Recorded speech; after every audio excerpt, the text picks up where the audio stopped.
massage tayo. Masakit yung mga ganto ko. Pagod ito ng halos isang linggo ng kada drive ng malalayo.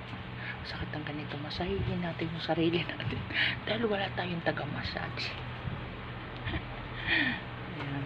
Ito yung nandito.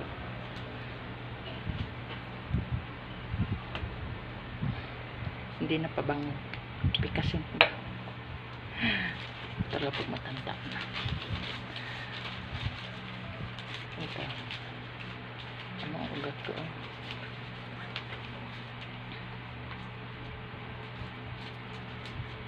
Basahin natin yung ito natin. Sakit nito kasi isang gabi pa ako para kung lalagnatin ng gabi pag uwi. Sakit.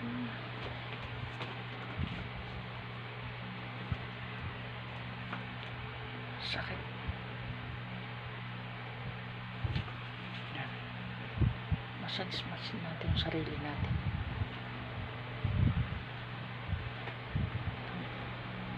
Sarap ng pakiramdam. Para kung lalagnatin. Ganito ang ginagawa ko pag ako yung parang lalagnatin na. Diba?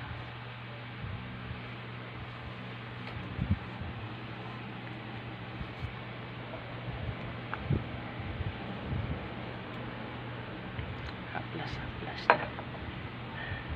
Nyo guys, parang may tubig siya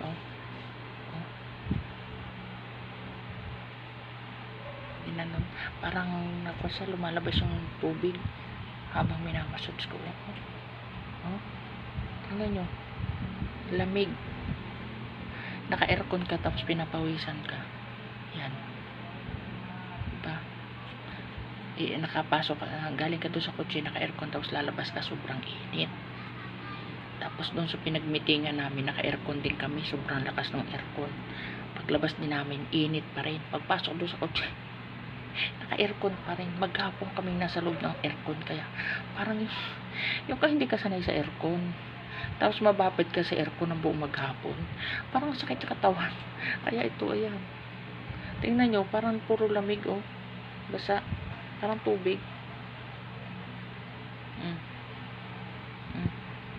Parang basa, lamig. Tapos ang lamig ng ganito ko. Diba? Massage natin ito yung ulo.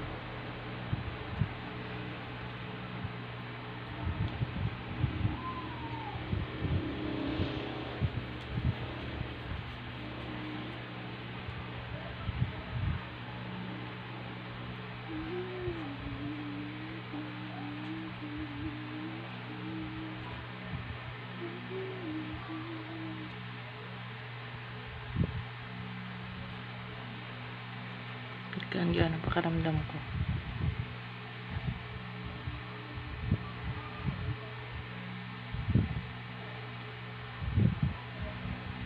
Pag masakit yung ulo nyo, ganito lang.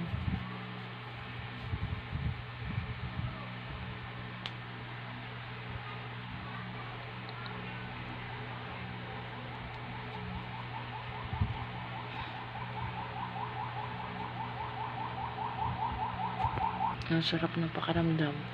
Ito kasi, alam mo ito, pag mahangin na yung ulo mo, yung kamay mo, parang bumabaon. Pero pag wala na, ayan na, matigas na. Diba? Okay na. Nag-o-okay yung pakaramdam mo. As in, malaking tulong na minamassage mo yung ulo mo, yung balikat mo.